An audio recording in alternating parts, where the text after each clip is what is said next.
Hi everyone, कैसे हैं आप सब लोग। आशा करते हैं कि आप सब लोग बहुत बढ़िया होंगे।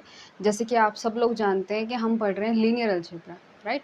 और लीनियर अलजेब्रा के अंदर हमने लास्ट टाइम देखा कि सबस्पेस क्या होता है, उससे रिलेटेड कुछ एक दो एग्जांपल भी देखे थे। बेसिकली हमने देखा था कि जो मैट्रिक्स है, मैट्रिक्स का जो स्पेस होता है उसके कौन कौन से पॉसिबल सबस्पेसेस होते हैं। ठीक है, तो आज के वीडियो लेक्चर में हम आगे कंटिन्यू करेंगे विथ एग्जांपल्स ऑन सबस्पेस। ठीक है, और एज ऑलवेज कि आपको पीडीएफ जो है वो टेलीग्राम चैनल पर अवेलेबल की दी जाएगी। सो नंबर 1, अब क्योंकि मुझे सीरियल याद नहीं है, so it is let take it as number 1। Okay, तो पहला जो हमारा आज का एग्जाम्पल है वो है PNF is subspace of PF। अब आपको पता है कि PNF क्या होता है, कि इसके अंदर सारे सेट ऑफ पॉलिनोमियल्स आते हैं जिनका डिग्री क्या है, लेस देन और इक्वल टू 1। ये चीज़ हमने ऑलरेडी डिस्कस किया था जब हम वेक्टर स्पेस पढ़ रहे थे। और दूसरा है आपका PF, यानी कि इसके अंदर सारे टाइप के पॉलिनोमियल आ जाएंगे। ठीक है, तो इसमें और इसमें बस फ़र्क ये है कि इसके अंदर सिर्फ वो पॉलिनोमियल आते हैं जिसके अंदर जिनका डिग्री लेस देन और इक्वल टू n होगा। ओके, n यहाँ पे कोई भी नॉन निगेटिव इंटीजर है। ठीक है, so this is non negative. ठीक, अब हमको ये देखना है कि क्या ये सबस्पेस बना रहा है या नहीं बना रहा है, मतलब किस तरह से बना रहा है। तो सबस्पेस बनाने के लिए हमने देखा कि 3 क्राइटेरिया हमको देखना होता है कि क्या उसके पास ज़ीरो वेक्टर है, क्या वो एडिशन के अंडर क्लोज्ड है, मल्टीप्लिकेशन स्केलर मल्टीप्लिकेशन के अंदर क्लोज्ड है या नहीं, या फिर आप डायरेक्टली ये भी चेक कर सकते हो क्या AU प्लस BV या फिर सिर्फ V भी चलेगा, क्या वो उस सबस्पेस में जा रहा है कि नहीं जा रहा है। ठीक है, अब क्योंकि ये चीज़ ज़रा यहाँ पे करना थोड़ा सा मुश्किल लग रहा है तो मैं डायरेक्टली फर्स्ट 3 क्राइटेरिया आपको दिखाऊंगी। Number 1, zero vector, sorry zero vector यानी कि ज़ीरो पॉलिनोमियल। अब देखो, ज़ीरो पॉलिनोमियल यानी क्या, कि आपका जो भी है f of x is equal to zero या फिर p of x is equal to zero, polynomial को अगर हम p से डिनोट करें तो ये जो ज़ीरो पॉलिनोमियल है, आप सब लोग जानते हैं कि आपने छोटी क्लासेस में पढ़ा होगा कि इसका डिग्री नॉन डिफाइंड होता है। लेकिन इस वेक्टर स्पेस में जब हम ज़ीरो पॉलिनोमियल की भी ज़रूरत होती है तो क्योंकि उसका डिग्री कुछ फिक्स पता नहीं है, इसलिए हम उसका डिग्री -1 लेके चलते हैं। ठीक है, कुछ बुक्स में ज़ीरो पॉलिनोमियल का जो डिग्री है वो -1 लेके दिखाया गया है, राइट। तो इसीलिए जो -1 है वो ऑब्वियसली लेस देन और इक्वल टू n है, राइट। तो जो आपका ज़ीरो पॉलिनोमियल है वो हमेशा किस में बिलोंग करेगा, आपका PNF में बिलोंग करेगा। ठीक है, तो इसके पास ज़ीरो वेक्टर भी हो गया। दूसरी बात कि अगर आप दो पॉलिनोमियल लेते हो जिनका डिग्री लेस देन और इक्वल टू 1 है, यानी कि मान लीजिए P ऑफ x और Q ऑफ x आपने जो है वो PNF में ले लिए, तो इसका मतलब ये है कि आपका जो P of x plus Q of x है ये भी जो है इसमें बिलोंग करेगा। अब कैसे बिलोंग करेगा, इसको हमने डिटेल में देखा था जब हम वेक्टर स्पेस के एग्जाम्पल देख रहे थे। वहाँ पे हमने जो है डिस्कस कर लिया था कि किस तरह से P of x plus Q of x जो है वो PNF का हिस्सा है। ठीक है, तो वो डिटेल प्रूफ आप वेक्टर स्पेस के एग्जाम्पल में देख सकते हैं। तीसरी बात, स्केलर मल्टीप्लिकेशन। अगर मैं कोई c जो है वो फील्ड से लेती हूँ और आपका कोई भी पॉलिनोमियल जो है इस PNF से लेती हूँ, तो उस केस में जब आप इस c को इस P ऑफ x से मल्टीप्लाई करोगे तो फिर भी इसका डिग्री जो है लेस देन और इक्वल टू n ही रहने वाला है। किसी स्केलर से मल्टीप्लाई करके डिग्री पे कोई चेंज नहीं आएगा, राइट। सो ये भी जो है आपका वापस से PNF में जाएगा। अब इसीलिए आपका जो PNF है वो सबस्पेस है PF का। ठीक है, so this is your example number 1। चलिए नेक्स्ट एग्जाम्पल की तरफ चलते हैं। इसका प्रूफ आपको PDF में मिल जाएगा, चाहो तो नोट कर लो, लेकिन ज़रूरत नहीं पड़ेगी शायद। ओके, नेक्स्ट एग्जाम्पल, दूसरा एग्जाम्पल है आपका FN के ऊपर। FN, अब आपको याद हुआ होगा कि हमने सबसे पहले इसी एग्जाम्पल को वेक्टर स्पेस में डिस्कस किया था। सो FN स्पेस, अब आपको पता है इसके अंदर n कोऑर्डिनेट्स होते हैं, राइट। और हम इन n कोऑर्डिनेट्स पर कुछ कंडीशन लगाएंगे और देखेंगे कि क्या वो सबस्पेस बनाता है या नहीं बनाता है। ठीक है, सो पहली कंडीशन हम लेते हैं कि एक सेट बनाती हूँ मैं W1 जिसके अंदर ऐसे कोऑर्डिनेट्स जाएंगे, n coordinates A1 A2 up to so on AN, ये आपका FN से है, सच दैट कुछ इस तरह से कि A1 plus A2 up to so on AN is equal to 0, यानी कि इन सब एलिमेंट्स का एडिशन जो है वो 0 के बराबर आता है। तो हमें ये चेक करना है कि क्या W1 सब स्पेस है किसका, FN का। तो चलिए इस चीज़ को चेक करते हैं। ठीक है, तो सबसे पहले हम ये चेक करेंगे कि क्या इसमें 0 बिलोंग करता है, 0 वेक्टर बिलोंग करता है नहीं करता है। आपको पता है कि इस FN का 0 वेक्टर क्या होता है, 0 0 कहाँ तक, अप टू n टाइम्स ये 0 रहता है, राइट। और आपको ये भी पता है कि इन सब को अगर हम ऐड करेंगे कितने बार, n टाइम्स, अगर हम इसको ऐड करें n times, so it is again what, 0। सो इसका मतलब ये है कि ये जो 0 वेक्टर है ये आपका W1 में बिलोंग करेगा। सो W1 के पास 0 वेक्टर है। दूसरी बात कि अगर मैं इस W1 से 2 एलिमेंट लेती हूँ, मान लीजिए मैंने U और V जो है वो W1 से ले लिए, right. So what will be U will be let's say A1 A2 up to so on AN, right, and let's say V is B1 B2 up to so on BN. Okay, now we will add U plus V because we want to check whether U plus V belongs to W1 or not. Okay, so we have to check whether this W1 is closed under addition or not, right. So let's add U and V. So U plus V is equal to A1 plus B1 comma A2 plus B2 up to so on AN plus BN. अब ये check करना है कि does this U plus V belongs to W1, तो उसके लिए क्या करना पड़ेगा, we have to add all this things, right. So let add A1 plus B1 A2 plus B2 and up to so on AN plus BN। और आपको पता है कि A1 plus A2 plus up to so on AN is 0, common निकाल दीजिएगा, मतलब आप arrange कर दीजिए, कॉमन नहीं। B1 से लेकर BN का addition is 0 which is equal to 0, so that implies कि U plus V belongs to W। Okay, so this belongs to W, therefore addition के अंदर W1 क्लोज्ड है। उसी तरह से मल्टीप्लिकेशन के अंदर मान लीजिए मैंने कोई C जो है वो F से ले लिया है, चलो C नहीं लेती हूँ, अल्फ़ा लेती हूँ क्योंकि मैंने ABC ऑलरेडी ले लिया, और U लेती हूँ मैं, राइट, और U मैंने W1 से ले लिया।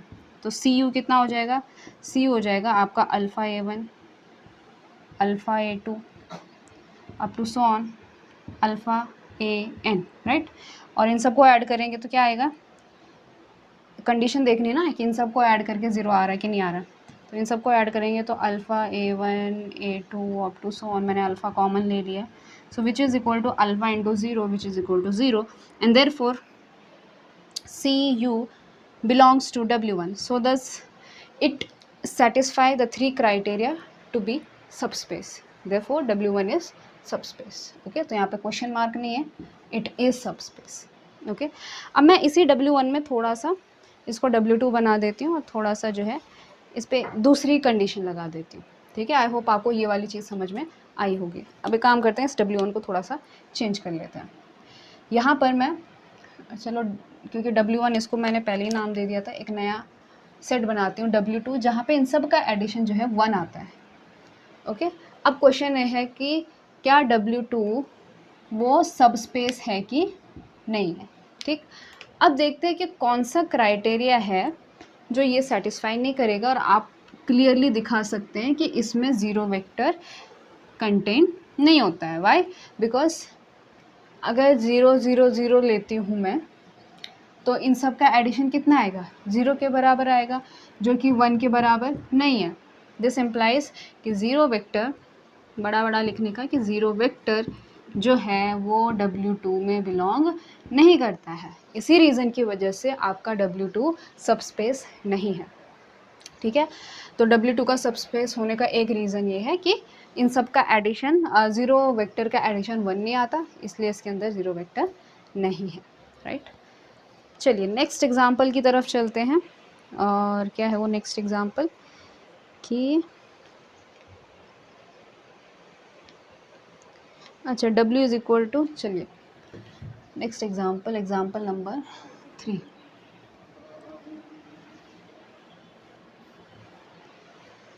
एग्जाम्पल नंबर 3 इज़ कि चेक करना है आपको कि ये जो मैं लिख रही हूँ ये आपका सबस्पेस बनाता है या नहीं बनाता है, ठीक है। तो W is equal to F of X belongs to P F, मतलब पॉलिनोमियल से लिया गया है। पॉलिनोमियल भी एक तरह का फंक्शन ही होता है, तो एफ एक्स लिख दिया तो कोई वो नहीं है। Such that F of X is equal to 0 और F of X has degree n, और F of X has degree n, ठीक। तो ये आपने ले लिया सेट, और हमने ये देखना है कि is W subspace of PF, PF मतलब पॉलिनोमियल ओवर F, सारे सेट ऑफ पॉलिनोमियल, ठीक है। अब ये चीज़ आप डायरेक्टली कह सकते हो कि ये सबस्पेस नहीं बनाता है। क्यों नहीं बनाता है? दो चीज़ें होती हैं, एक होता है आपका PNF, इसके अंदर आता है वो पॉलिनोमियल जिनकी डिग्री क्या है, लेस देन और इक्वल टू n है, और एक जैसे कि ये है W है, इसमें क्या है, degree strictly equal to n है। तो इसमें दिक्कत क्या हो जाती है वो देखिए आप। अब इसमें एक तो इन्होंने कहा कि F of X is equal to 0, यानी कि इसके पास 0 पॉलिनोमियल तो है। सो 0 पॉलिनोमियल तो इसके पास है W के पास, राइट। दूसरा ये है कि क्या जो degree is equal to n ये क्लोज है कि नहीं है, ठीक है। तो अगर मैं आपके पास दो u और v वेक्टर लेती हूँ, u कॉमा v वेक्टर लेती हूँ W से, तो मान लीजिए u जो है आपका है x की पावर n, क्योंकि डिग्री ऑफ n कहा है ना, तो x की power n plus b x की पावर n माइनस 1। अब v मान लीजिए ले लिया मैंने माइनस x की power n plus c x की पावर n माइनस 1। तो जब मैं इन दोनों को ऐड करूँगी, इन दोनों को ऐड करने पर u प्लस v कितना आ जाएगा, b प्लस c x की पावर n माइनस 1, ठीक है, जो कि आपका डिग्री n का पॉलिनोमियल नहीं है, यानी कि ये W में बिलोंग नहीं करता है, राइट। तो क्लोज ना होने की वजह से, एडिशन के अंडर क्लोज ना होने की वजह से ये जो W है ये इसका सबस्पेस नहीं बनाता है। So this does not form subspace. चलिए नेक्स्ट एग्जाम्पल की तरफ चलते हैं, और ये बड़ा ही इंटरेस्टिंग एग्जाम्पल होने वाला है, क्योंकि यहाँ पे हमारा जो फील्ड है वो है R³ का, ठीक है। तो R³ के क्या क्या पॉसिबल सबस्पेसेस हो सकते हैं। एक तो कंफर्म है कि R³ जो है अपने आप में एक वेक्टर स्पेस है, तो वो अपने आप का सबस्पेस भी हो जाएगा। दूसरा ये है कि 0 वेक्टर जो कि 0,0,0 वो भी इसका सबस्पेस होगा। लेकिन इसके अलावा दो और इसके इंटरेस्टिंग सबस्पेस हैं। नंबर 1 है, चलिए मैं फ़िलहाल लाइन लिखती हूँ, और नंबर 2 है प्लेन लिखती हूँ। तो मेरा सवाल ये है आप लोगों से कि क्या अगर मैं R³ का प्लेन ले रही हूँ, यानी कि सॉरी R³ का 3 डायमेंशनल स्ट्रक्चर ले रही हूँ पूरा, ठीक, तो उसमें अगर कोई भी लाइन मैं बनाती हूँ तो क्या वो लाइन उसका सबस्पेस बनाएगी, ठीक है। उसी तरह से उसी R³ में अगर मैं कोई प्लेन लेती हूँ तो क्या वो सबस्पेस बनाएगा, ठीक है। तो सवाल ये है, और इसका जवाब आसान सा है कि कोई भी लाइन जो है ज़रूरी नहीं है वो सबस्पेस हो R³ का, ठीक है। लेकिन शर्त ये है, क्योंकि हमारी शर्तें क्या कहती हैं कि कोई भी सबस्पेस बनने के लिए, जो बहुत इंपॉर्टेंट है लेकिन हम उसको बड़ा नज़रअंदाज कर देते हैं, कि उसके पास 0 वेक्टर होना चाहिए, क्लोज होना चाहिए, और स्केलर मल्टीप्लिकेशन के तहत भी क्लोज होना चाहिए। तो लाइन में जो है वो क्लोज तो है, एडिशन के अंतर्गत लाइन क्लोज हो जाती है, मल्टीप्लिकेशन के साथ भी क्लोज हो जाती है, उसी तरह से प्लेन भी है। लेकिन ज़रूरी नहीं है ना कि हर लाइन जो है वो 0 यानी कि ओरिजिन से पास हो, ठीक है। सो वही लाइन जो ओरिजिन से जा रही हो, सो लाइन थ्रू 0,0,0 ये सब स्पेस बनेगा। प्लेन थ्रू 0,0,0, तो जो लाइन ओरिजिन से जा रही है, जो प्लेन ओरिजिन से जा रहा है, वो सब जो है R3 के क्या बनाएंगे, सब स्पेस बनाएंगे। ठीक है, ओके। तो ये तो आप ज्योमेट्रिकली समझ सकते हैं इस बात को कि देखो अगर कोई भी लाइन है, इट इज़, अब क्योंकि R3 का है तो उतना आसान नहीं होगा मेरे को बनाने के लिए, लेकिन चलो इसको लिख देते हैं कि जैसे 0 वेक्टर है आपका, चलो अगर मैं इसको ऐसा डिनोट करती हूँ 0,0,0, ठीक है। क्योंकि ये इसी में कह रहा है कि 0 ओरिजिन से पास हो रहा है, तो ऑब्वियसली अगर मैं इसको W1 नाम देती हूँ, इसको W2 नाम देती हूँ, ठीक है, तो ये W1 में जा रहा है, राइट। सारी वो लाइन से W1 को आप कुछ ऐसा कह सकते हो कि कोई भी लाइन जो ओरिजिन से पास जा रही हो, ठीक है, तो वो भी इसमें बिलोंग करता है। दूसरा ये कि अगर मैं कोई भी 2 पॉइंट उस लाइन पे लेती हूँ, तो उन दोनों को अगर हम ऐड करेंगे तो वो भी उसी लाइन पे होगी, ठीक है। सो अगर आप U, V, ये U, V क्या है, ये एक्चुअली कोऑर्डिनेट्स हैं, ठीक है, R3 के अंदर। अगर मैं ये जो है उस लाइन पर लेती हूँ, अगर U, V उस लाइन पर बिलोंग करते हैं, ठीक है, सो ऑब्वियस सी बात है कि U प्लस V भी उसी लाइन पे क्या होंगे, बिलोंग करेंगे, राइट। तीसरी बात कि अगर मैं उस पॉइंट पर, जैसे अगर मैं फ़िलहाल लाइन की बात करूं, चलो 2D में ही लाइन की बात करूं, ठीक है, तो अगर मैं 2 पॉइंट लेती हूँ इसी लाइन पर, तो हमने क्या कहा कि इन दोनों का जो एडिशन होगा वो भी इसी लाइन पर लाई करेगा, ठीक है। दूसरी बात कि अगर मैं कोई C लेती हूँ फील्ड से और U लेती हूँ उस लाइन से, ठीक है, तो क्या करेगा, ये जो C है उसको स्केल करेगा मतलब उसकी लेंथ बढ़ाएगा घटाएगा, ठीक है। माइनस से मल्टीप्लाई करोगे तो वो नीचे की तरफ आएगा, प्लस की तरफ प्लस C होगा तो वो बढ़ते हुए की तरफ जाएगा। अगर कोई डबल करेंगे तो हम डबल हो जाएगा, लेकिन उसी लाइन पर रहेगा। तो इस रीज़न की वजह से हमेशा हर लाइन जो है वो सब स्पेस बनाती है। सेम रीज़न है आपका प्लेन के लिए भी, ठीक है। अब प्लेन जो है वो ओरिजिन से जा रहा है, तो ऑब्वियसली पहली कंडीशन तो ट्रू हो जाएगी कि ये जो है 0 वेक्टर प्लेन में कंटेन करता है। आपको ये चीज़ पता है कि अगर मैं U, V जो है वो प्लेन से लेती हूँ, तो U प्लस V क्या हो जाएगा, उसका डायगोनल बना देगा, ठीक है। अगर U और V 2 वेक्टर हैं, राइट, तो आपका जो एडिशन है, अगर ये क्या कहते हैं इसको,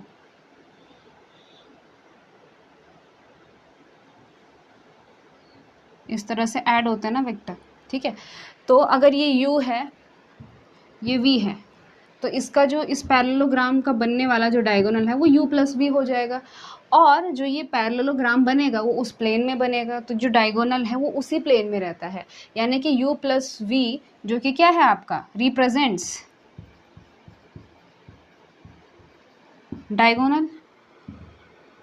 diagonal of parallelogram form by U and V, लिख देना आप, विच लाइज इन W2, या फिर उसी प्लेन में लाई करता है।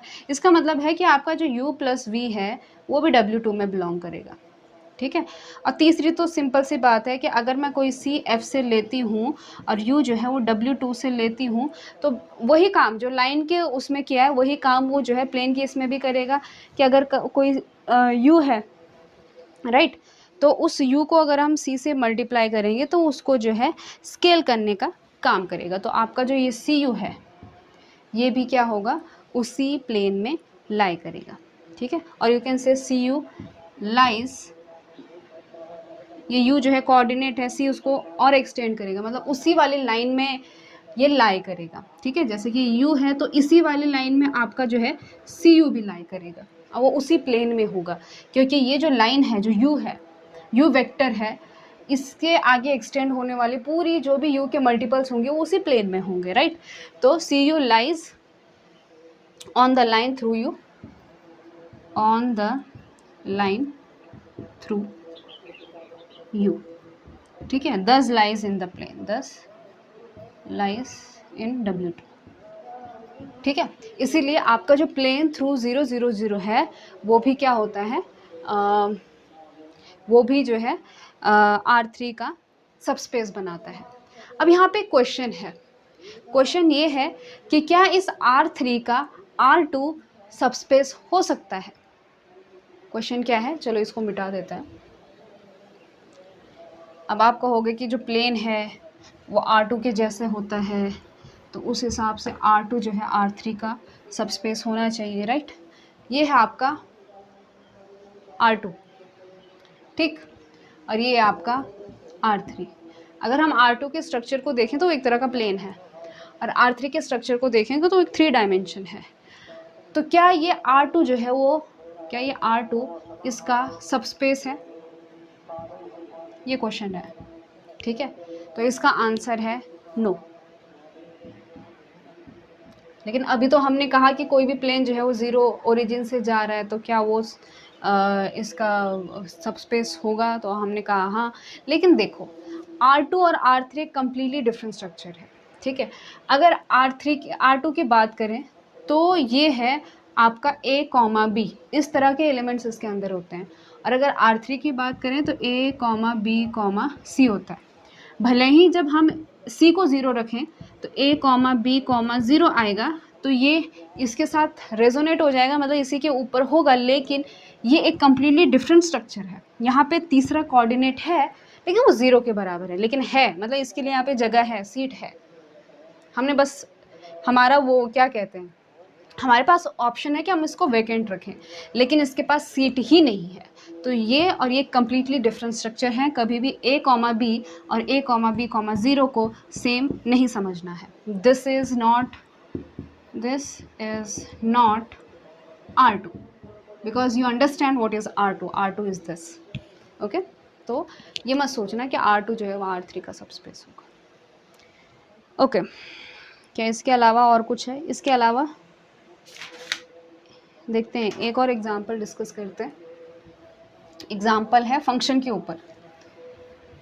तो हमें पता है कि जो फंक्शन है और f, जैसे नॉर्मली हम रियल नंबर के ऊपर लेते हैं r से लेकर r में, या फिर रियल वैल्यूड फंक्शन हम जिसे कहते हैं, तो उन्हीं के हम सबस्पेस डिस्कस करने वाले हैं, ठीक है।